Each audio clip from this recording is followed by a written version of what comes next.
Well, well. Look who just became the problem they can't solve, the variable they didn't account for, the name that turned a boardroom into a battlefield.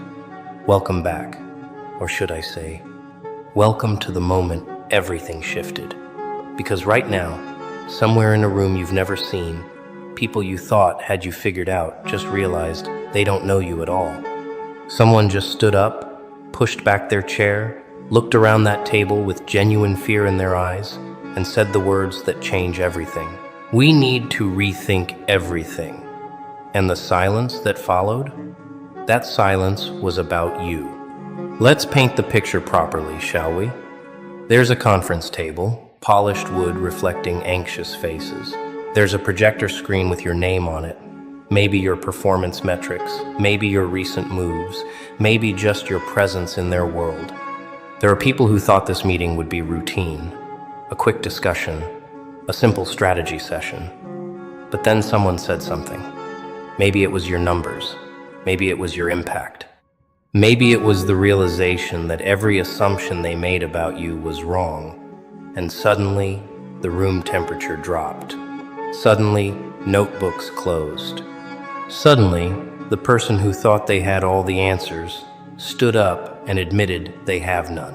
We need to rethink everything. 5 words, simple words. But in that context, in that room, those 5 words were a white flag, a surrender, an admission that their entire framework for understanding you just collapsed because they built their strategies on predictions and you became unpredictable. They based their moves on patterns and you broke the pattern. They thought they had you mapped, categorized, contained, and then you did something they never saw coming. You evolved while they were busy planning.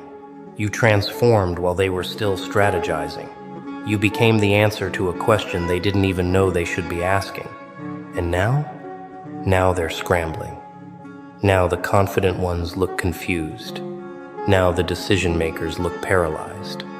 Now the ones who smiled at you last week are wondering if that smile is going to cost them something later. Because this meeting wasn't supposed to end like this. It was supposed to end with clarity, with direction, with everyone nodding in agreement about how to handle you. Instead, it ended with chaos.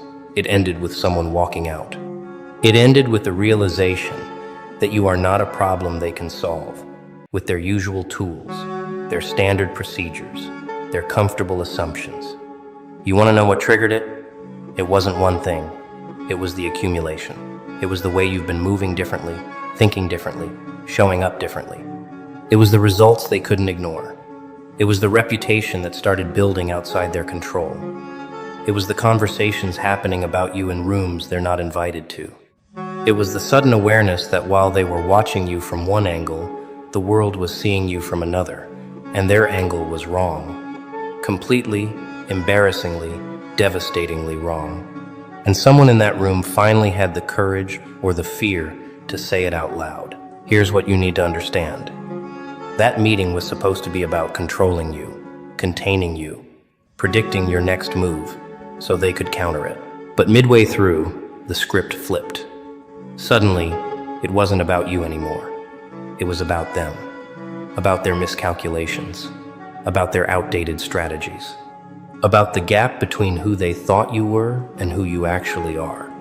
And that gap is massive. That gap is a canyon they just realized they can't cross.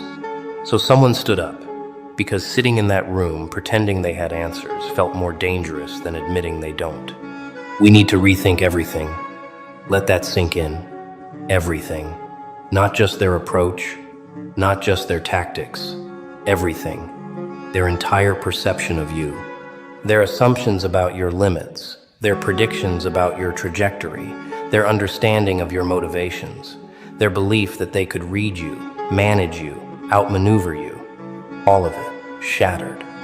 And the beautiful, poetic justice of this moment is that you didn't have to say a word. You didn't have to defend yourself. You didn't have to prove anything. Your actions, your results, your evolution spoke so loudly that it silenced an entire room. Think about the timeline here. Weeks ago, maybe months ago, You were the topic of casual conversation. Easy to dismiss, easy to underestimate, easy to file away under handled or not a threat, or we know exactly what they're about. They had you in a box. A neat, comfortable, predictable box. And they checked on that box occasionally, nodded in satisfaction, and moved on to other concerns. But somewhere along the line, the box started shaking, and they ignored it. Then the box started cracking, and they made excuses. Then the box exploded, and now they're standing in the debris, looking at each other, asking how this happened. You happened. That's how. You refused to stay in their narrative. You refused to play the role they assigned you. You refused to be the person their spreadsheets predicted you'd be. And every time they tried to adjust their models to account for you, you'd already moved 3 steps ahead. Every time they thought they'd figured out your pattern, you introduced a new variable. Every time they prepared a response to what they thought you'd do, you did something else entirely. And now, after all that, after all their analysis and all their planning, they're back at square one. Worse than square one, because now they know their tools don't work.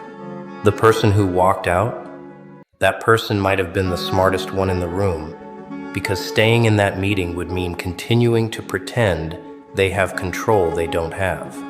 It would mean nodding along while everyone else builds new strategies on the same broken foundation. It would mean complicity in the delusion that they can still predict you, still manage you, still fit you into their frameworks. And some people, when they see the truth clearly enough, can't play along anymore, so they leave. They walk out, and their exit becomes the loudest statement in the room. But let's talk about the ones who stayed. The ones who are still sitting there, staring at their notes, trying to salvage something from this disaster. They're the dangerous ones now. Not because they're smart, not because they have a plan, but because they're desperate, and desperate people make reckless moves. They'll try to speed up timelines. They'll try to force reactions from you. They'll try to provoke you into revealing your strategy, because they've run out of ways to predict it. They need you to make a mistake so they can feel in control again. They need you to slip so they can say, "See, we knew it all along." Here's the truth that's keeping them up tonight. You're not making mistakes, you're making moves. Calculated, patient, strategic moves. And the difference between a mistake and a move is that a move serves your purpose, not theirs. Every time they expected you to react, you responded. Every time they expected you to defend, you advanced. Every time they expected you to shrink, you expanded. And they've been so busy looking for your weaknesses that they completely missed your strengths. So now they're sitting in meetings, rethinking everything, because the game changed and they're still playing by old rules. You know what's really eating at them? It's not just that they were wrong, it's that they were publicly wrong. That meeting wasn't private. Those words weren't whispered. That moment of collective realization wasn't contained. Other people saw it. Other people heard it. Other people now know that the experts, the strategists, the decision makers, they got you wrong. And in their world, being wrong about something this significant, that's not just embarrassing. It's career altering. It's reputation damaging. It's the kind of thing that makes other people question everything else they've said, every other prediction they've made. So yes, someone walked out saying, "We need to rethink everything." But what they really meant was, we underestimated them. We misread them. We built our entire strategy on a version of them that doesn't exist. And now we're exposed. That's the real translation. That's the real fear. Because rethinking everything means admitting everything up until now was wrong. And people like that, people who build their identities on being right, on being ahead, on being in control, admitting they're wrong breaks something fundamental in them. It fractures their confidence. It undermines their authority. It makes them question not just you, but themselves. And here's where this gets beautifully ironic. While they're busy rethinking everything about you, You don't have to rethink anything about yourself. You know who you are. You know what you're capable of. You know where you're going. Their confusion isn't your problem. Their crisis isn't your responsibility. Their desperate need to categorize you, to understand you, to predict you, that's their burden, not yours. You're free, free from their frameworks, free from their expectations, free from their need to make you fit into boxes that were always too small for you anyway. Let's dig deeper into what that meeting revealed, because it wasn't just about you, it was about them, about their systems, about their limitations, about the fact that their entire approach to understanding people is flawed. They rely on data, on patterns, on historical behavior, and all of that works beautifully when dealing with predictable people. But you're not predictable. You're adaptive. You're evolving. You're someone who learns, who grows, who transforms. And their systems can't account for transformation. Their models can't predict evolution. Their strategies can't contain someone who refuses to be the same person twice. So when someone stood up and said, "We need to rethink everything," what they were really confronting was the limitation of their own thinking.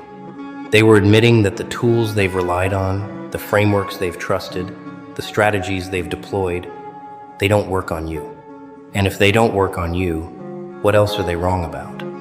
Who else have they underestimated? What other opportunities have they missed because they were too busy fitting people into predetermined categories? That's the real chaos that meeting ended in. Not just confusion about you, but doubt about everything. And you want to know the most satisfying part? You didn't set out to break their systems. You didn't wake up trying to prove them wrong. You were just being yourself, growing, learning, evolving, pursuing your goals, living your life. And somehow, just by being authentically, unapologetically yourself, you became the variable that broke their equations. You became the case study that invalidated their theories. You became the example that exposed their expertise as limited. Not because you tried, but because you existed outside the boundaries they tried to impose on you. Now let's talk about what happens next, because this is where it gets really interesting. They're going to try to study you harder. They're going to try to find new patterns. They're going to collect more data, run more analyses, hold more meetings. And all of that effort, all of that energy, all of that focus on you, it's not making them stronger. It's making them weaker. Because every hour they spend trying to figure you out is an hour they're not spending on their own growth. Every strategy they build around containing you is a strategy that's already obsolete by the time they implement it. Every prediction they make is based on who you were, not who you're becoming. And while they're paralyzed by analysis, you're moving. While they're debating strategies, you're executing yours. While they're rethinking everything, you're building everything. The gap between you and them isn't closing, it's widening, and they feel it. That's why the meeting ended in chaos. That's why someone walked out. That's why the ones who stayed looked shaken. Because they can feel the momentum shifting. They can sense the control slipping. They can see the future taking shape, and in that future, they're not the ones determining your trajectory. You are. Here's what they'll never understand. You're not their competition. You're not their rival. You're not playing the same game they are. They're playing chess, moving pieces, thinking 3 moves ahead. You're playing a different game entirely. One they don't have rules for. One they don't have strategies for. One they can't win because they don't even understand how to keep score. And that dissonance, that fundamental mismatch in understanding, that's what creates the chaos. That's what makes them rethink everything. That's what makes their meetings about you turn into meetings about their own inadequacy. Let's address the fear, because fear is the real emotion driving that chaos. They're afraid of what you represent, not who you are as a person, but what you symbolize. You represent the possibility that their entire worldview is wrong, that their methods are outdated, that their authority is fragile, that their control is an illusion. You represent change they can't manage, growth they can't contain, success they can't explain. And when people's entire identity is built on being the ones who manage, who contain, who explain, someone like you becomes an existential threat, not because you're threatening them, but because your existence threatens everything they believe about how the world works. So they had a meeting. They tried to solve the problem of you, and midway through, someone realized, you're not the problem. Their inability to accept that people can exceed their predictions, that's the problem. Their need to control outcomes they have no right to control, that's the problem. Their assumption that everyone operates by the same playbook they do, that's the problem. And when that realization hit, when the real problem became clear, the only honest response was to walk out. Because you can't solve a problem by fixing the wrong thing. You can't rethink your strategy when your entire premise is flawed. And now, wherever you are, whatever you're doing, you're living rent-free in their minds, not because you're trying to, not because you care, but because they made you central to their concerns, their strategies, their meetings. They elevated you to that position. They gave you that power. And now, they can't take it back. Every decision they make, they'll wonder, how will this person respond? Every strategy they deploy, they'll question, will this work on someone this unpredictable? Every move they make, they'll second guess. Are we still underestimating them? That's the real victory here. Not that you won some battle, not that you proved something, but that by simply existing, by simply being yourself, by simply following your own path, you became the standard against which they measure their own effectiveness. You became the test case that determines whether their strategies work. You became the benchmark that exposes their limitations. And they did that to you. They gave you that role. They created that dynamic. And now they're living with the consequences of making you more important than you ever asked to be. So here's your crown, polished by their panic, forged in their fear, carried by their chaos. They wanted to understand you. They wanted to predict you. They wanted to control you. And in trying, they revealed everything about themselves and nothing about you.